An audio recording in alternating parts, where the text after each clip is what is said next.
The beginning of the movie is set somewhere during the Second World War in Berlin. The Führer Hitler is with a behavior coach named Keppel. Hitler expresses his disagreement with the gesture of people's greeting to Keppel. He complains that though the Nazi salute is out-fashioned, people need to at least raise their hands up to the wrist and show respect. Then, he narrates that he has done everything possible by a human to destroy the foundations of the enemy who desecrated their soil. He finds Germans' existence incomprehensible and finds it alarming that he is here too. In the following scene, he wakes up on the ground somewhere in a forest. While looking up to the sky, he sees that the enemy aircrafts are missing and guesses that they might have taken some rest. Suddenly, a ball comes bouncing towards him and stops just at his side. He raises himself and heads towards a building past the bush. He is then approached by three young kids who question him if he is okay. Hitler looks at them and thinks that they are the future of the nation. He then asks them the way to the street. In that instant, a reporter, Fabian Sawatzki, is filming the kids on his camera. Hitler is seen on the far side of the screen. He picks up his army cap and says to himself that he should go to the Führer bunker. Hitler gets to the street and gets amazed at people riding monowheel bikes. He finds people capturing him in their camera and expresses that though the rubble went, people have gone mad. Then, he feels a modern car by his hand and questions himself if he fell in a coma and missed the victory. He realizes that he is not aware of his situation totally and alerts himself to collect more information. Then, he asks a man about the location of Chancellery, but the person instead asks him for a picture. He gets disturbed by the camera's flashes as people come near him and take photos in turns. Confused by the unusual events around him, he concludes something went out of hand in the place. As Hitler walks away, he finds a woman speaking in German on her phone. He comes closer and asks her about the current date, but the woman gets terrified and sprays his eyes. Hitler cries in pain as his eyes get reddish and his vision gets blurred. He stumbles and walks to a newspaper shop nearby. He gets shocked to see the date October 3, 2014, written on the paper and falls to the ground at once. Somewhere else, the boss of a TV station, Karner, praises Mr. Christoph Sensenbrink for his excellent job as the deputy's head. He proposes a higher solution but instead announces another worker named Miss Katia Bellini as the managing director. Due to this, Christoph gets shocked and dissatisfied. He comes to his office and vents his anger out at a struggling filmmaker named Fabian. Despite Fabian's best attempts to convince his boss, he gets fired and thrown out by the guards.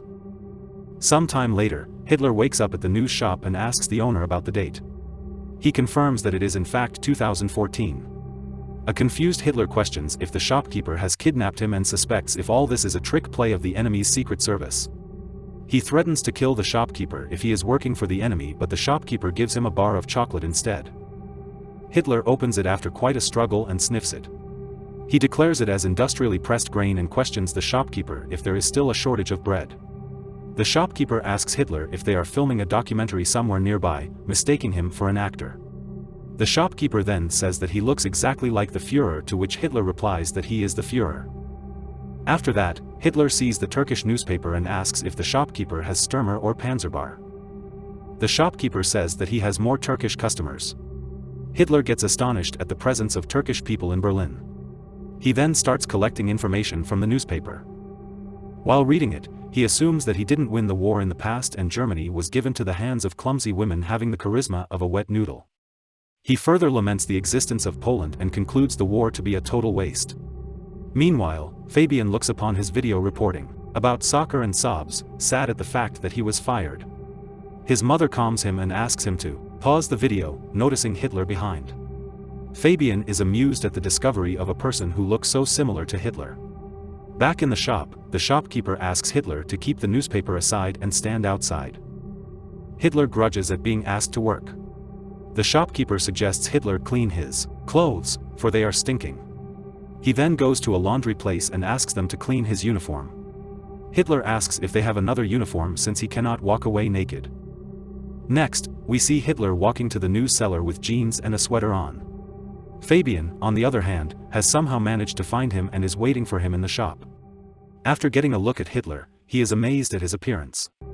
Fabian asks Hitler if he can film him as he marches through modern Germany. Hitler agrees with the idea. Fabian takes up some cash and a car from his mother and starts his journey with Hitler. The two end up in a hotel where Hitler gets amused at seeing the television. He then decides to talk about politics in Fabian's presentation. He goes to places asking people regarding their views on politics. After the interviews, he finds that there was minimal impact of democracy upon people during his absence. He inspects discontent and suppressed anger in people, which reminds him of the 1930s, when people had similar views but lacked the term political disenchantment. People tell Hitler about the problem of immigrants in the country, making Hitler push his idea that mixing the races doesn't work. Later, Fabian asks Hitler the source of his unique mustache. Hitler replies that he cut his mustache to the shape to fit a gas mask. A while later, the two end up in a farm where Hitler gets bit by a dog. He is enraged and shoots at the animal. Fabian scolds him and seizes the gun. As the tour goes on, Fabian eventually runs out of cash. But he thinks of a plan and convinces the passers to have their sketches drawn by Hitler. Hitler draws sarcastic pictures which people find funny and pay for it. They continue their trip after collecting enough money. Back in town, Fabian shows a clip of Hitler to Christoph. The video has a lot of views as Fabian had uploaded it on the internet. Christoph is impressed by the large number of views in the video. He asks Fabian for Hitler's name and contact number. After meeting him, Christoph suspects Hitler to be a lunatic and asks Fabian to take him away from the office. Before leaving, Hitler enters the director's office and asks her to save Germany together with him. Interested at the idea, Bellini asks him about the plan. She quickly asks her assistant to prepare a proper TV format for broadcasting the Führer on listening to Hitler's idea. Fabian then threatens Christoph to give him his job back or else he will take Hitler away. On hearing this, Christoph makes him a kitchen boy, promising to promote him when a new editorial post opens up. Some time later, Hitler is given a table in the TV studio. Christoph calls for Cromier to help Hitler with computer use. Hitler recalls the computers of his days and labels the invention to be one of the greatest. Cromier tries to sign up Hitler to mail but informs him that his name is already taken. Hitler grunts for others stealing his name and tells her to use New Reichschancellery as he liked it. Christoph plans to put Hitler on a live comedy show called Whoa Dude. He is still salty because Bellini got a promotion instead of him and intends to create trouble for her. He intends to bring racism to the debate through sarcastic jokes on Jews and throw out Hitler. The show starts, and Witzigmann, the host, calls for Hitler on the stage. The audience gossips about Hitler's appearance, but when Hitler gazes at the audience, the hall gets completely silent. Hitler soon breaks the silence but does not read out the lines as scripted. He explains that he is to tell a joke about immigrants, but he is not going to do so. He says that a TV is a great invention of the human, but the shows broadcasted are nonsense. He sheds light on problems like poverty and unemployment and forecasts that the people of the country are heading towards the abyss without noticing it. Hitler vows to fight against the TV not only up to the broadcast of the abyss but also until he succeeds in overcoming them. Everyone likes the idea and claps for him. Seeing Hitler's popularity, the host Witzigmann gets envious. Bellini asks Christoph to broadcast Hitler in every show. Christoph is distressed because of the failure of his plan. In the following scene, we see Hitler give interviews on numerous TV shows and share that his motive is to make Germany great again. His popularity grows immensely and he meets several people and party leaders. He starts charming them all by sharing his ideas. One day, Hitler and Fabian visit NPD headquarters in Berlin. He calls for Ulf Bern, the federal chairman of NPD, and asks him what his cause has achieved so far. Hitler belittles him and says that they have wasted enough time, and the movement is taken aback by decades due to their words. Christoph gets excited and happy when the cops and district attorney appear at the TV studio. They explain that they are here for a complaint of charging violation of hate laws. Bellini asks what they are to do then. Quickly, Christoph pops that they might need to cancel the Führer show. The district attorney says that they can keep the broadcasting on. Bellini takes a sigh of relief while Christoph fakes his smile. After the DA leaves, Cromier hands over a letter to Christoph stating the payment of the dog which Hitler had shot earlier in his trip. Christoph receives the letter happily, believing it might be a way to cause trouble. Next, Hitler is put to a TV program where he is asked direct questions about his different roles in the war. Hitler responds that he wants to reach out to people, but the interviewer tells him that all his deeds cannot be justified. He shows him the clip of him shooting the dog. The video disturbs the audience. Hitler is angered and threatens him that he would do the same to him. He further says that he will turn their studio into a parking lot for tanks. Christoph gets happier seeing people's negative responses. After the disastrous interview, Bellini is fired, and Christoph is appointed as the new manager. After that, Hitler goes to Fabian's house and starts living with him. He expresses amusement at the path taken by destiny and starts to write his second book. The book soon hits the market. 3 months later, at the TV studio, everyone sits in a meeting where the massive loss that the company has gone through is discussed. Christoph believes that Witzigmann's show will put them back on track, but one employee informs him that he has quit his job. Christoph gets tensed and gets mad at the selected employees for losing the show. One of the staff suggests getting Hitler back, which interests Christoph. That Fabian and Hitler are shooting if they in return let them broadcast the movie on their TV. Hitler and Fabian come to Cromier's house where Cromier's grandmother identifies Hitler. She claims that Hitler gassed all the people up and killed them. She calls him a criminal and shouts him to get out. In the car, Hitler shares that he is surprised at Cromier being a Jew. He starts to belittle Jews, calling them less of humans. Fabian gets disappointed at Hitler's actions and his words. Back in the set, Fabian gets Hitler to replay how he got to the place.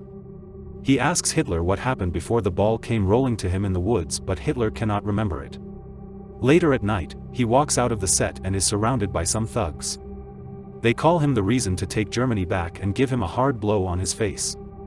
As Hitler opens his eyes, he finds himself in a hospital in front of Bellini. At the same time, Fabian looks over the footage of the video he captured about the boys and soccer. He looks closely at it and finds Hitler rose from where he was lying. Fabian gets amazed at what happened before it. He quickly goes to the place and finds a board at the location stating the historical location of Führer Bunker. Fabian rushes to the hospital but doesn't find Hitler. Bellini says that he is headed to the shooting set. Fabian reveals that he is the real Adolf Hitler, but Bellini does not believe him. Fabian acts mad and tries to explain his theory hysterically. The guards try to catch him, but he flees. Fabian then reaches the set and aims a gun at Hitler. When asked about his identity, Hitler explains that he never claimed to be anyone else. Fabian says that Hitler is fooling people with his propaganda, to which Hitler replies that people elected a leader who shared his whole idea openly in 1933. Fabian takes Hitler to the top of a building with his gun. He corners Hitler and declares him to be a monster. Hitler, in turn, claps back, saying that ordinary people elected an extraordinary man and entrusted the fate of the country to him. He explains that people chose him because they bear the same values in their inner hearts. An enraged Fabian shoots Hitler, making him fall down the building, onto the street. Soon, Fabian hears Hitler's voice, who says that no German can get rid of him. And Hitler, who was just thrown down, appears right behind it again. Just then, Bellini calls for a cut in the studio, and everyone cheers for the shoot. Turns out that it was just a film shoot and a random actor was playing the role of Fabian. Hitler then asks everyone to remember the comrades who could not be with them. Somewhere else, Cromier is sobbing seeing Fabian through a hole in the mental ward.